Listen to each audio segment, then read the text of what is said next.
importe.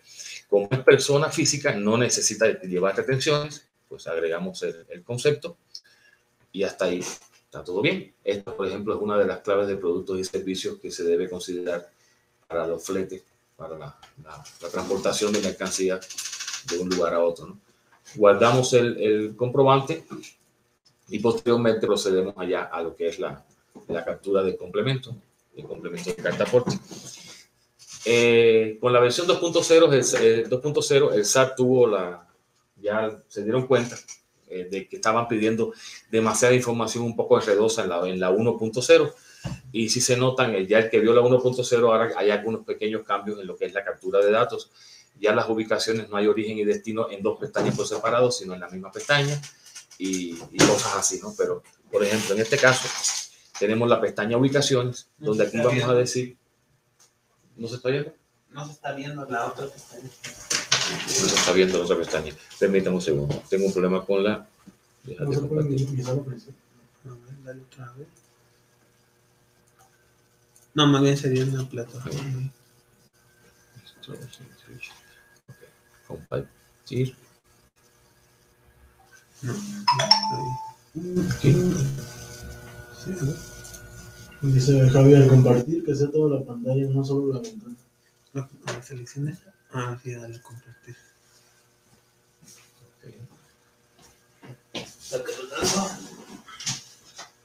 Sí, ya se ve. Ya se ve. Okay. Disculpen, a veces la tecnología también me traiciona. O yo mismo me traiciono. Entonces, disculpen, regreso. Entonces, ya capturamos lo que es el comprobante de ingreso del CFDI y procedemos a la captura del complemento de carta aporte. Y ya, ahora sí se ve.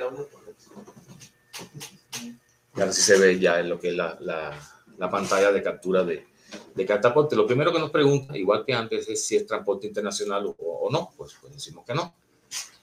Y la distancia recorrida, pues no sé, la cantidad que sea, 120 kilómetros, por ejemplo. El sistema, como es transporte internacional, ya valida que este resto de información no se debe capturar, solamente se captura cuando es transporte internacional.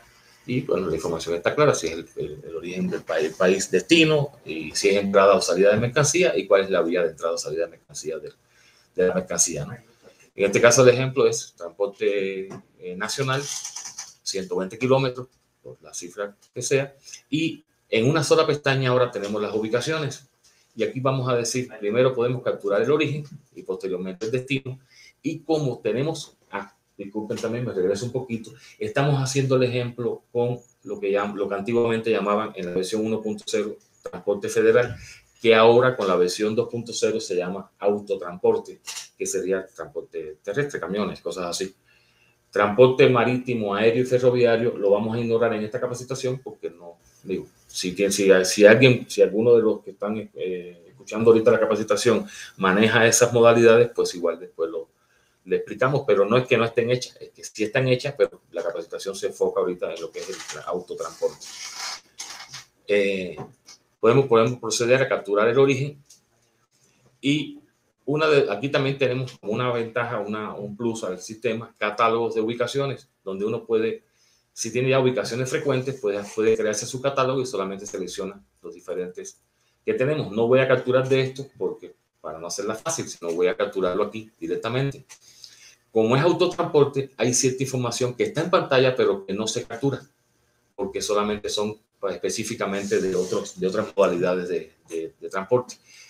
Por ejemplo, como tipo estación, no se abre, es para ferroviario nada más. Entonces, origen, el ID de la ubicación es un dato propio de ustedes, cada quien pone su propio ID, son hasta 6 dígitos, que generalmente se ponen cuando hay más de una ubicación, cuando hay más de un origen en este mismo cartaporte. Yo voy a trabajar con un solo origen, entonces no es necesario, es totalmente opcional poner ese dato, ¿no? El RFC del origen, mientras el RFC sea válido, esté vigente y esté válido en la lista de RFCs del SAT, cualquier RFC es válido, excepto el genérico. Ahí no está permitido poner el XAXX ni el XEXX. Bueno, el XXX sí, que sería cuando es público extranjero, y entonces pediría la residencia fiscal y el número y el registro de identificación tributaria del extranjero. Como voy a manejar con alguien que no es extranjero, pues entonces ponemos un RFC. Y el nombre es totalmente opcional, pero podemos ponerlo.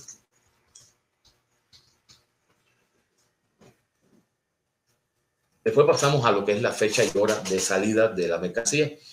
Con el formato, aquí es muy importante porque si el SAT por alguna razón nos pide el formato, un estándar internacional que piden que es primero año, después mes y después día, y la letra P y posteriormente la hora. Entonces, por ejemplo, 2021, diciembre 03, a las 12 del día o a las 13 horas, sale la mercancía. Y lo otro que toca hacer sería la ubicación de ese origen, que por ejemplo una calle, calle 5, dirección que teníamos antes.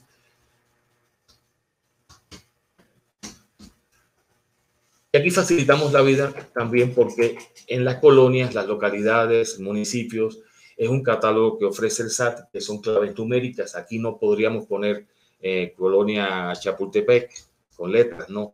Ahí se debe poner un número. Pero solo le facilitamos la vida con los catálogos del SAT.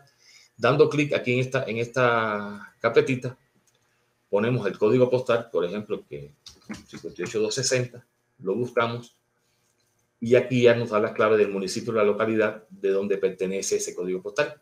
Lo seleccionamos y ya nos ahorramos esa captura. Nos trae el país, nos trae el estado, que igual el estado debe ser según las claves del SAT, que es MIC es para Michoacán,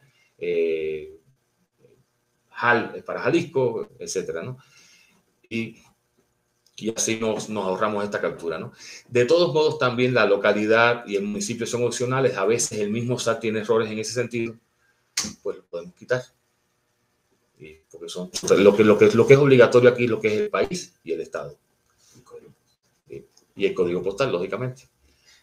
Agrego el origen y posteriormente trabajamos con el destino. El destino, si se fijan, aquí ya nos pidió la distancia recorrida, en el origen no. La distancia recorrida solamente se pone en el destino y debe ser la suma de las distancias recorridas en el destino, debe coincidir con lo que pusimos aquí arriba. Entonces, distancia recorrida, 120 kilómetros. Ponemos un destino. Igual voy a poner, de hecho, el mismo RFC para que se den cuenta de que no es un problema de cuál RFC se pone ahí. Ahí el RFC, ustedes sabrán cuál, que es el RFC de destino. La única validación es que el RFC debe estar vigente en la lista de RFCs del SAT. Entonces aquí pongo otro nombre, nada más que para variar, no por nada, ¿no? Y la fecha y hora de llegada de esa mercancía, que podemos poner 2021 igual 12. Podemos poner que mañana a las 08 horas de la mañana que va a llegar la mercancía. ¿A dónde va a llegar? Pues a una dirección. Le ponemos también la dirección del destino. Igual cualquier dirección. El código postal.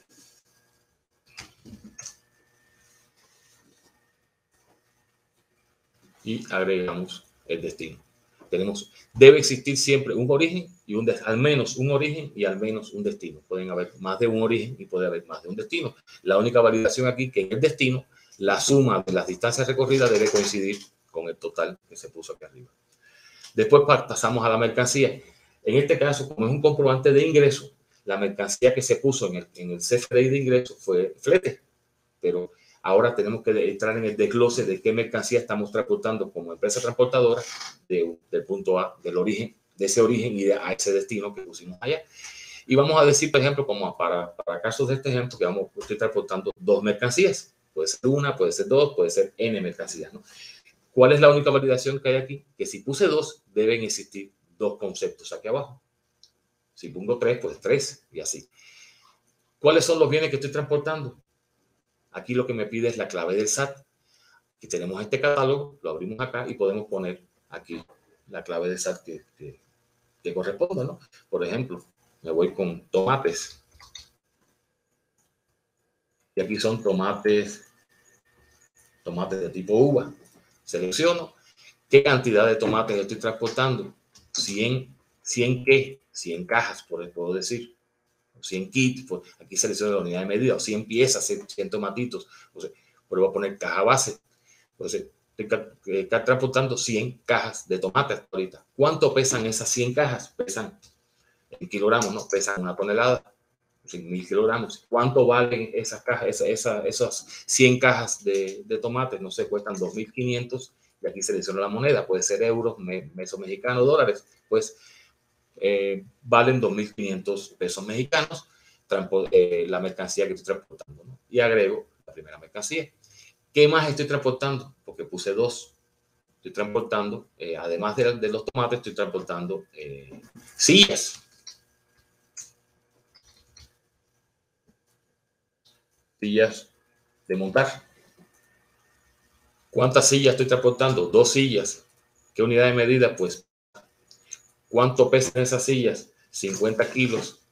¿Cuál es el valor de esas 2 sillas? 500 pesos. Y agrego la mercancía. Aquí también le dimos la facilidad de agregar este botoncito que está aquí, que después que agregué las mercancías, pueden ser muchas, para no estar sumando manualmente cuánto pesa en kilogramos cada uno de ellas, que ya les puse, que es aquí peso en kilogramos, que son 1.000 y después 50. Le doy clic acá y ya me trae el peso bruto total, que debe ser la suma de los pesos en kilogramos de cada una de las mercancías que estoy relacionando aquí debajo. Ya capturamos 2 mercancías, son 1.050 kilogramos. La unidad de peso, ahí es una unidad, es obligatoria. Ya por default pongo la unidad de peso más común, pero ahí lo pueden cambiar. Podrían poner otra unidad de peso, ¿no? Kilogramos, libras, toneladas, etcétera. Pero deben coincidir con el peso en kilogramos. Habría que hacer la conversión. Pero por eso generalmente ponemos kilogramos y nos quitamos de problemas. Ya tenemos las 2 mercancías capturadas y vamos entonces a los datos del camión, del transporte que vamos a llevar. También, como transportadora, tenemos un parque de camiones, ¿no? Una flotilla de camiones que podemos aquí ya tener precapturadas o las capturamos al momento. Yo puedo, por ejemplo, seleccionar este camión que ya tengo capturado, que es un camión que tiene estas características, pero lo voy a revisar. Por ejemplo, el permiso de la Secretaría de Comunicaciones y Transporte, aquí me da el catálogo de los tipos de permisos. Por ejemplo, Autotransporte Federal de Carga General, lo seleccionamos. Ponemos el número de permiso de la Secretaría de Comunicaciones y Transporte, es cualquier número, ese es el número de permiso que le dé la Secretaría, puede ser números y letras. ¿Qué configuración tiene ese camión o ese vehículo? Aquí está el catálogo de configuraciones. Dependiendo de la configuración, te va a preguntar si tiene remolque, si no lleva remolque, pues igual aquí ustedes son los que conocen sus camiones, entonces seleccionan la configuración y en este caso es C3, que tiene esta placa, que es un modelo del 2020 y no lleva remolques. Si llevara remolques, también aquí en el catálogo nos pregunta qué tipo de remolque es el que lleva. Y si pusiera remolque, si seleccionara alguno, esto es obligatorio poner la placa. Pero en este caso, pues, no voy a llevar ningún remolque. Igual que con las aseguradoras. Son 3 posibles aseguradoras que debe tener el camión al momento de trasladar la mercancía. La que es obligatoria es la de responsabilidad civil. Puede asegurar, llevar la carga asegurada y en el caso de que transporte mercancía peligrosa, se convierte en obligatorio un seguro para el medio ambiente. En este caso no llevamos mercancía peligrosa, si nos fijamos aquí no tenemos mercancía de tipo peligroso, de material peligroso, entonces esta póliza ya no es necesaria. Aquí tendríamos entonces ya lo que es los datos del transporte. Y por último, el tipo figura. El tipo figura era lo que antiguamente habían 4 pestañas en la versión 1.0 que corresponden a estos 4 valores que hay aquí. Estaba el operador, propietario, arrendatario y notificado, ¿no? Ahora lo pusimos todo en una sola pestaña, donde uno dice, voy a capturar. Si necesito capturar operador, generalmente, bueno, el operador prácticamente se convierte en obligatorio, pero estos 3 ya sabrán si aplican o no aplican. Y, por ejemplo, tenemos el tipo de figura operador, el RFC de la figura, es decir, en este caso supongo que sea del chofer, igual pongo el mismo RFC que tengo. Yo sé que está dado de alta en el SAT, por eso pongo ese como ejemplo. Recuerdo, no es válido el de público general. Y el nombre del chofer, Antonio Fernández, servidor. Y el número de licencia. El número de licencia son mínimo 6 dígitos. Pueden ser números y letras, pero son mínimo 6 caracteres. Entonces, el número del chofer. Como el chofer no es extranjero, no permito aquí poner ni el número de registro de identificación tributaria, ni el país, ni la residencia fiscal. agregamos la figura y hasta ahí llegamos, porque la otra parte es cuando es o propietario, arrendatario o notificado, entonces nos pregunta la parte que es la dirección fiscal de esa figura, ¿no? Y hasta aquí llegamos con un ejemplo concreto y muy elemental de un comprobante de ingresos con complemento de carta aporte que lleva 2 mercancías. Guardamos el complemento y posteriormente lo timbramos.